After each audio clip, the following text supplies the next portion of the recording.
ألف لام را، تلك آيات الكتاب المبين. إنا أنزلناه قرآنا عربيا لعلكم تعقلون.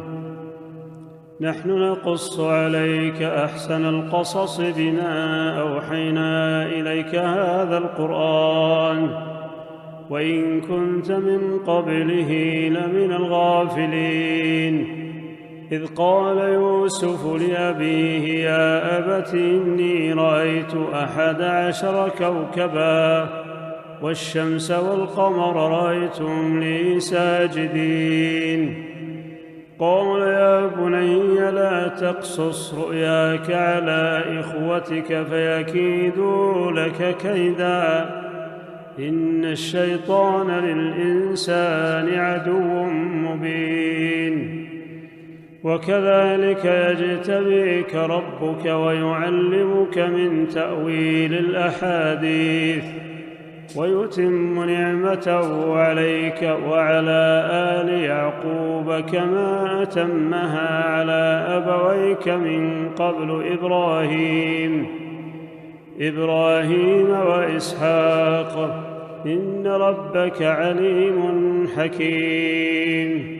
لقد كان في يوسف وإخوته آيات للسائلين، إذ قالوا ليوسف وأخوه أحب إلى أبينا منا ونحن عصبة إن أبانا لفي ضلال مبين. اقتلوا يوسف أو اطرحوه أرضا يخل لكم وجه أبيكم وتكونوا من بعده قوما صالحين. قال قائل منهم لا تقتلوا يوسف وألقوه في غيابة الجب يلتقطه بعض السيارة إن كنتم فاعلين. قالوا يا أبانا ما لك لا تأمنا على يوسف وإنا له لناصحون، أرسله معنا غدا يرتع ويلعب وإنا له لحافظون. قال إني ليحزنني أن تذهبوا به وأخاف أن يأكله الذئب وأنتم عنه غافلون.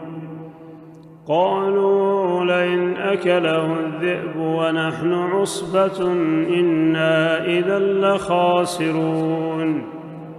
فلما ذهبوا به وأجمعوا أن يجعلوه في غيابة الجب وأوحينا إليه لتنبئنهم بأمرهم هذا وهم لا يشعرون. وجاءوا أباهم عشاء يبكون. قالوا يا أبانا إنا ذهبنا نستبق وتركنا يوسف عند متاعنا فأكله الذئب وما أنت بمؤمن لنا ولو كنا صادقين. وجاءوا على قميصه بدم كذب قال بل سولت لكم أنفسكم أمرا فصبر جميل والله المستعان على ما تصفون. وجاءت سيارة فأرسلوا واردهم فأدلى دلوه قال يا بشرى هذا غلام وأسروه بضاعة والله عليم بما يعملون. وشروه بثمن بخس دراهم معدودة وكانوا فيه من الزاهدين. وقال الذي اشتراه من مصر لامرأته أكرمي مثواه عسى أن ينفعنا أو نتخذه ولدا وكذلك مكنا ليوسف في الأرض ولنعلمه من تأويل الأحاديث والله غالب على أمره ولكن أكثر الناس لا يعلمون ولما بلغ أشده آتيناه حكما وعلما وكذلك نجزي المحسنين وراودته التي هو في بيتها عن نفسه وغلقت الأبواب وقالت هيت لك قال معاذ الله إنه ربي أحسن مثواي إنه لا يفلح الظالمون ولقد همت به وهم بها لولا أن رأى برهان ربه كذلك لنصرف عنه السوء والفحشاء إنه من عبادنا المخلصين واستبق الباب وقدت قميصه من دبر وألف يا سيدها لدى الباب قالت ما جزاء من أراد بأهلك سوءا إلا أن يسجن أو عذاب أليم قال هي راودتني عن نفسي وشهد شاهد من أهلها إن كان قميصه قد من قبل فصدقت وهو من الكاذبين وإن كان قميصه قد من دبر فكذبت وهو من الصادقين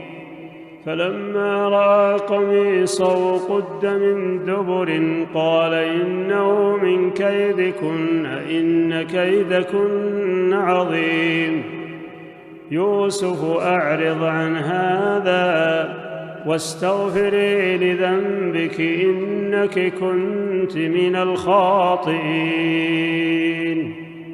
وقال نسوة في المدينة امرأة العزيز تراود فتاها عن نفسه قد شغفها حبا إنا لنراها في ضلال مبين فلما سمعت بمكرهن أرسلت إليهن وأعتدت لهن متكئا وآتت كل واحدة منهن سكينا وقالت اخرج عليهن فلما رأينه أكبرنه وقطعن أيديهن وقلن حاش لله ما هذا بشرا إن هذا إلا ملك كريم قالت فذلكن الذي لمتنني فيه ولقد راودته عن نفسه فاستعصم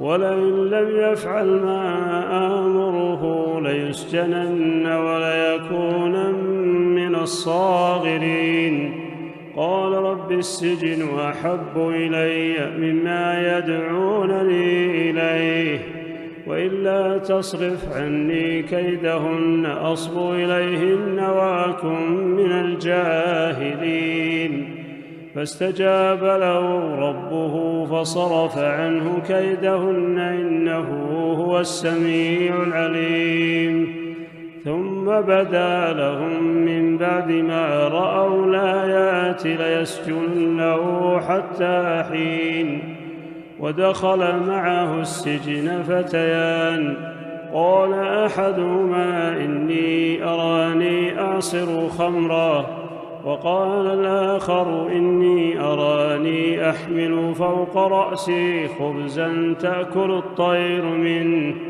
نبئنا بتأويله إنا نراك من المحسنين قال لا يأتيكما طعام ترزقانه إلا نبأتكما بتأويله قبل أن يأتيكما ذلكما مما علمني ربي إني تركت ملة قوم لا يؤمنون بالله وهم بالآخرة هم كافرون واتبعت ملة آبائي إبراهيم وإسحاق ويعقوب ما كان لنا أن نشرك بالله من شيء ذلك من فضل الله علينا وعلى الناس ولكن أكثر الناس لا يشكرون يا صاحبي السجن أرباب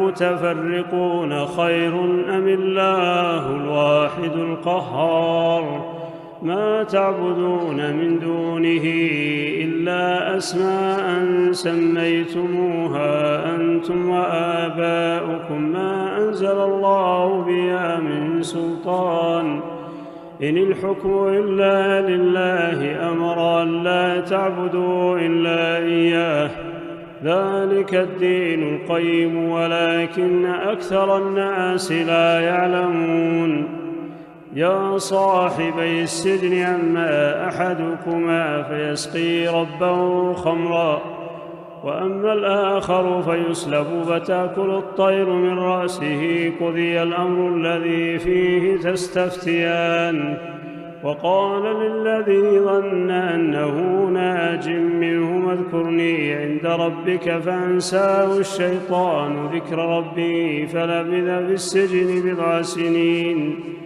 وقال الملك إني أرى 7 بقرات سمان يأكلهن 7 عجاف و7 سنبلات خضر وأخر يابسات يا أيها الملأ أفتوني في رؤياي إن كنتم للرؤيا تعبرون قالوا أضغاث أحلام وما نحن بتأويل الأحلام بعالمين وقال الذي نجا منهما وادكر بعد أمة أنا أنبئكم بتأويله فأرسلون يوسف أيها الصديق أفتنا في 7 بقرات سمان يأكلهن 7 عجاف و7 سنبلات خضر وأخر يابسات لعلي أرجع إلى الناس لعلهم يعلمون قال تزرعون 7 سنين دأبا فما حصدتم فذروه في سنبله إلا قليلا مما تأكلون ثم يأتي من بعد ذلك 7 شداد يأكلن ما قدمتم لهن إلا قليلا مما تحصنون ثم يأتي من بعد ذلك عام فيه يغاث الناس وفيه يعصرون وقال الملك ائتوني به فلما جاءه الرسول قال ارجع إلى ربك فاسأله ما بال النسوة اللاتي قطعن أيديهن إن ربي بكيدهن عليم قال ما خطبكن إذ راوتن يوسف عن نفسه قلنا حاش لله ما علمنا عليه من سوء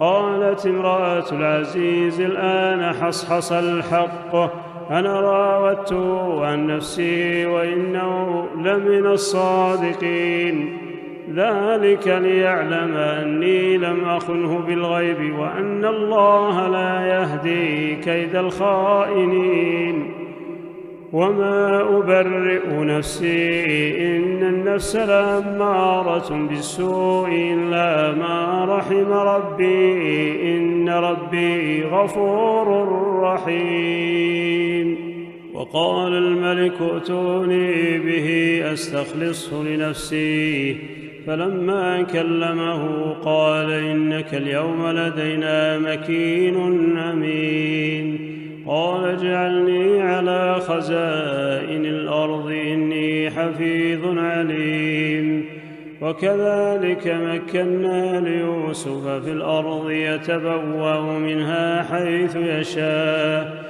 نصيب برحمتنا من نشاء ولا نضيع أجر المحسنين ولأجر الآخرة خير للذين آمنوا وكانوا يتقون وجاء إخوة يوسف فدخلوا عليه فعرفهم وهم له منكرون ولما جهزهم بجهازهم قال ائتوني بأخ لكم من أبيكم ألا ترون أني أوفي الكيل وأنا خير المنزلين فإن لم تأتوني به فلا كيل لكم عندي ولا تقربون قالوا سنراود عنه أباه وإنا لفاعلون وقال لفتيانه اجعلوا بضاعتهم في رحالهم لعلهم يعرفونها إذا انقلبوا إلى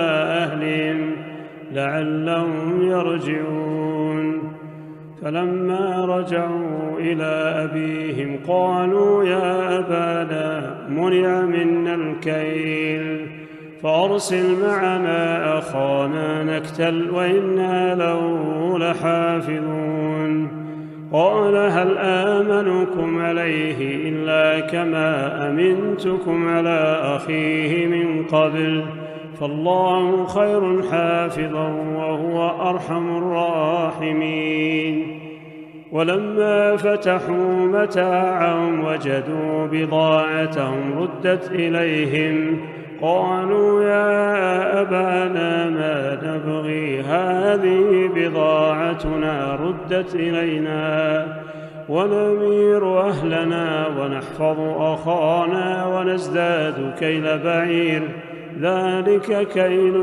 يسير قال لن أرسله معكم حتى تؤتوني موثقا من الله لتأتونني به إلا أن يحاط بكم فلما آتوه موثقهم قال الله على ما نقول وكيل وقال يا بني لا تدخلوا من باب واحد وادخلوا من أبواب متفرقة وما أغني عنكم من الله من شيء إن الحكم إلا لله عليه توكلت وعليه فليتوكل المتوكلون ولما دخلوا من حيث أمرهم أبوهم ما كان يغني عنهم من الله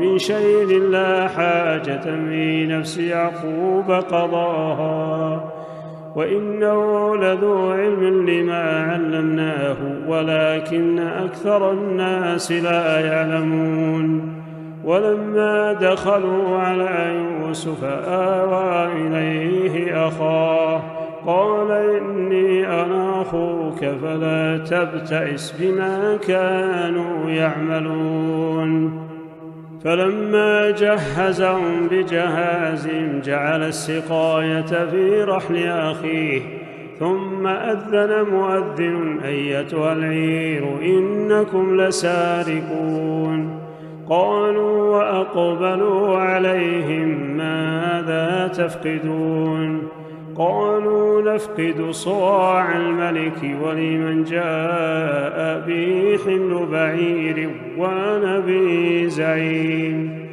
قالوا تالله لقد علمتم ما جئنا لنفسد في الأرض وما كنا سارقين قالوا فما جزاؤه إن كنتم كاذبين قالوا جزاؤه من وجد في رحله فهو جزاؤه كذلك نجزي الظالمين فبدأ بأوعيتهم قبل وعاء أخيه ثم استخرجها من وعاء أخيه كذلك كدنا ليوسف ما كان ليأخذ أخاه في دين الملك إلا أن يشاء الله نرفع درجات من نشاء وفوق كل ذي علم عليم قالوا إن يسرق فقد سرق أخ له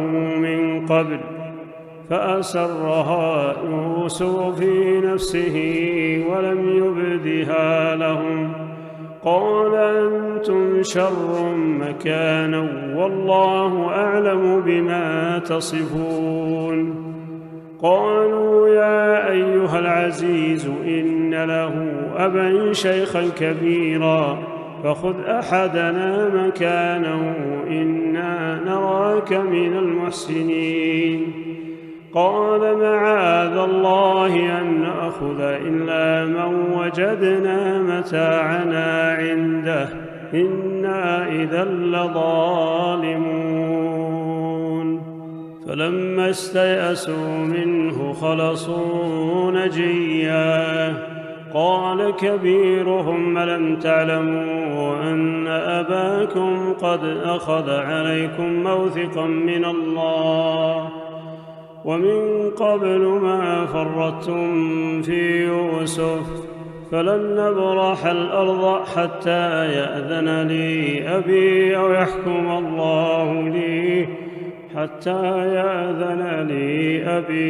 يحكم الله لي وهو خير الحاكمين. ارجعوا إلى أبيكم فقولوا يا أبانا إن ابنك سرق وما شهدنا إلا بما علمنا وما كنا للغيب حافظين. واسأل القرية التي كنا فيها والعير التي أقبلنا فيها وإنا لصادقون. قال بل سولت لكم أنفسكم أمرا فصبر جميل عسى الله أن يأتيني بهم جميعا إنه هو العليم الحكيم. وتولى عنهم وقال يا أسفا على يوسف وابيضت عيناه من الحزن فهو كظيم. قالوا تالله تفتأ تذكر يوسف حتى تكون حرضا أو تكون من الهالكين. قال إنما أشكو بثي وحزني إلى الله قال إنما أشكو بثي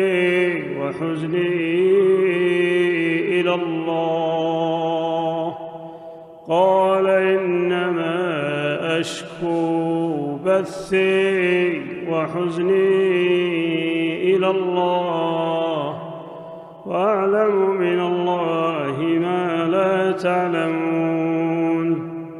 قال إنما أشكو بثي وحزني إلى الله وأعلم من الله ما لا تعلمون. قال إنما أشكو بثي وحزني إلى الله وأعلم من الله ما لا تعلمون. يا بني يذهبوا فتحسسوا من يوسف وأخيه ولا تيأسوا من روح الله إنه لا ييأس من روح الله إلا القوم الكافرون.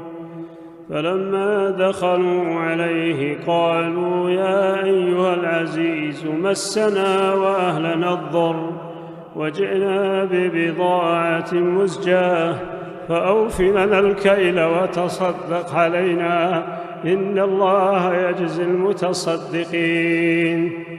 قال هل علمتم ما فعلتم بيوسف وأخيه إذ أنتم جاهلون؟ قالوا أئنك لأنت يوسف؟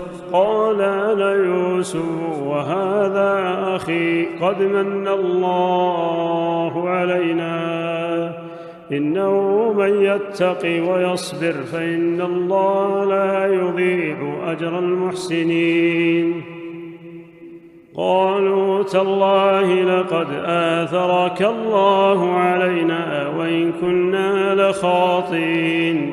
قال لا تثريب عليكم اليوم يغفر الله لكم وهو أرحم الراحمين.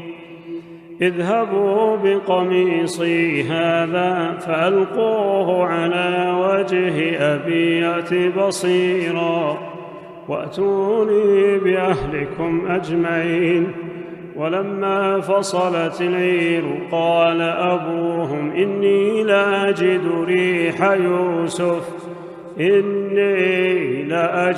ريح يوسف لولا أن تفندون. قالوا تالله إنك لفي ضلالك القديم. فلما أن جاء البشير ألقاه على وجهه فارتد بصيرا قال ألم أقل لكم إني أعلم من الله ما لا تعلمون. قالوا يا أبانا استغفر لنا ذنوبنا إنا كنا خاطئين. قال سوف أستغفر لكم ربي إنه هو الغفور الرحيم. فلما دخلوا على يوسف آوى إليه أبويه وقال ادخلوا مصر إن شاء الله آمنين. ورفع أبويه على العرش وخروا له سجدا وقال يا أبت هذا تأويل رؤياي من قبل قد جعلها ربي حقا وقد أحسن بي إذ أخرجني من السجن وجاء بكم من البدو من بعد أن نزغ الشيطان بيني وبين إخوتي إن ربي لطيف لما يشاء إنه هو العليم الحكيم. رب قد آتيتني من الملك وعلمتني من تأويل الأحاديث فاطر السماوات والأرض أنت وليي في الدنيا والآخرة توفني مسلما وألحقني بالصالحين. ذلك من أنباء الغيب نوحيه إليك وما كنت لديهم إذ أجمعوا أمرهم وهم يمكرون. وما أكثر الناس ولو حرصت بمؤمنين وما تسألهم عليه من أجر إن هو إلا ذكر للعالمين. وكأي من آية في السماوات والأرض يمرون عليها وهم عنها معرضون. وما يؤمن أكثرهم بالله إلا وهم مشركون. أفأمنوا أن تأتيهم غاشية من عذاب الله أو تأتيهم الساعة بغتة وهم لا يشعرون. قل هذه سبيلي أدعو إلى الله على بصيرة أنا ومن اتبعني وسبحان الله وما أنا من المشركين.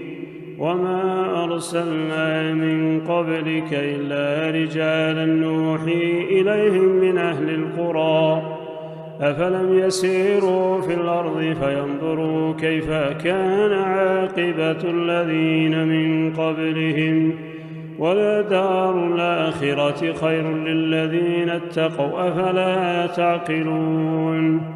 حتى إذا استيأس الرسل وظنوا أنهم قد كذبوا جاءهم نصرنا فنجي من نشاء ولا يرد بأسنا عن القوم المجرمين. لقد كان في قصصهم عبرة لأولي الألباب ما كان حديثا يفترى ولكن تصديق الذي بين يديه وتفصيل كل شيء وهدى ورحمة لقوم يؤمنون.